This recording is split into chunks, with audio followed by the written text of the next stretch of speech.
अच्छा, आप समझते हैं कि आप सियासत में आएँ और आपका जो मतलब है कि आपकी जो तरजीह हो वो हसूल इक़्तिदार ना हो। नहीं, मेरा नहीं ख्याल है। आप सियासत में आएँ, आप अपने मंशूर दें और कोशिश करें कि लोगों की बेहतरी किस तरह हो सकती है उसके लिए आप प्रपोज़ल दें, जिसको हम मंशूर बोलते हैं, मैनिफेस्टो बोलते हैं, वो आप बनाएँ, लोगों के सामने पेश करें, उनको उनको बताएँ। और ये इक़्तिदार में आना ये अल्लाह ताला के ऊपर छोड़ दें। अगर वो चाहेगा तो आपको इक़्तिदार दे देगा। ये जो हम ज़बरदस्ती इक़्तिदार लेते हैं ना, इसका कोई फ़ायदा नहीं होता। अल्टीमेटली हम फिर इक़्तिदार में होते नहीं हैं। होते हैं लेकिन चीखें मारते कि हम अब मेरे बस में ये नहीं है, अब मुझे ये नहीं करने दिया जा रहा, मुझे वो नहीं करने अच्छा, दिया जा रहा। थोड़ा सा ज़रा डिफ़ाइन कीजिएगा आम आदमी को समझाने के लिए कि किस तरह अल्लाह पर छोड़ दें। यानी कि इस वक्त आप हैं, अगर आप सियासत कर रहे हैं तो किस तरह आप छोड़ दें, आप कोशिश करना छोड़ दें, आप खुद को उम्मीदवार बनाकर पेश करना छोड़ दें, कैसे छोड़ दें? नहीं, मेरे ख्याल में देखें, एक दीन में एक बुनियादी उसूल हमें बताया जाता है, जो कि हमारे प्यारे रसूल पाक मोहम्मद सल्लल्लाहु अलैहि वसल्लम को भी बताया गया था अल्लाह ताला की तरफ से, कि आप कोशिश करें लोगों को हिदायत देने के लिए। आप कोशिश करें लोगों को हिदायत पे लाने के लिए। आप उनको तबलीग करें, समझाएं कि ये अच्छाई है, ये बुराई है, अच्छाई करें, बुराई ना करें। लेकिन वो जो असल हिदायत है वो अल्लाह के ऊपर छोड़ दें। अल्लाह ताला कहते हैं मैं खुद दूंगा, मुझे जिसको लगेगा मैं दे दूंगा, जिसको लेकिन आप लगेगा। कोशिश जारी रखें। आप कोशिश जारी रखें, लेकिन ठीक कोशिश जारी रखें। आप उसमें ये नहीं कि आपने इतने कॉम्प्रोमाइज़ कर लिए, वो किसी को समझाने में कि आप खुद ही बुरे बन गए। खुद नहीं बुरा बनना चाहिए।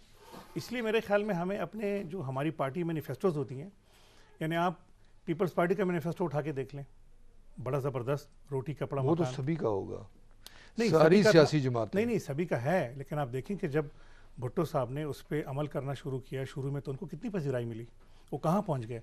और आज आप देख लें पीपल्स पार्टी कहाँ खड़ी है।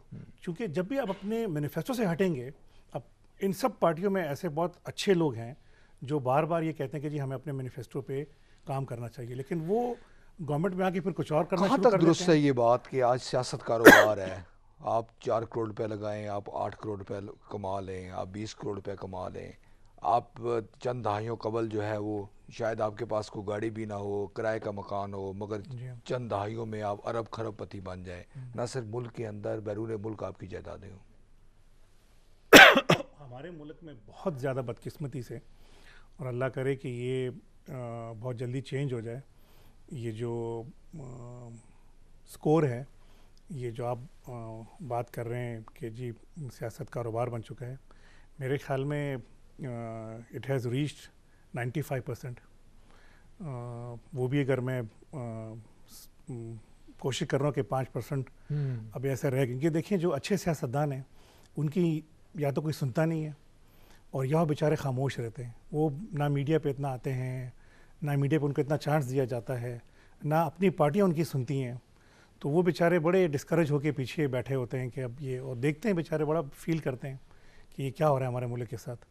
तो वो लोग बहुत पीछे चले गए हैं, और बदकिस्मती से ये चीज़ 95% में पहुँच गई, और हमें इसको बहुत जल्दी ठीक करना होगा।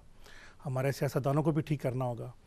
और गलती हम लोग यहाँ करते हैं कि हम लोग बहुत ज़्यादा पैसा कमा के फिर उसको स्विट्ज़रलैंड में रखते हैं, दुबई में रखते हैं, वहाँ कारोबार करते ब्लैक हैं। मनी को इधर तो नहीं रख सकते ठीक है ना आप, जी, नहीं जी रख यहाँ तो सकते हैं। पूछा नहीं, जाएगा ना मैं आपसे। आपको बताता हूँ ना, देखिए ना, फिर हम उसको लंदन में लेके जाते हैं तो हमारे ख्वाब क्या होता है कि हम इतना कमा लेंगे तो फिर हमारा लंदन में फ्लैट होगा, तो फिर हम लोग बाहर जाएंगे, तो फिर हम लोग दुबई में कारोबार करेंगे, तो फिर हम लोग, हमारा स्विस अकाउंट होगा। हालांकि अगर आप अपने मुल्क को कोशिश करके स्विट्ज़रलैंड बना लें, दुबई बना लें, लंदन बना लें, तो यहीं पर आपको सारा कुछ होगा।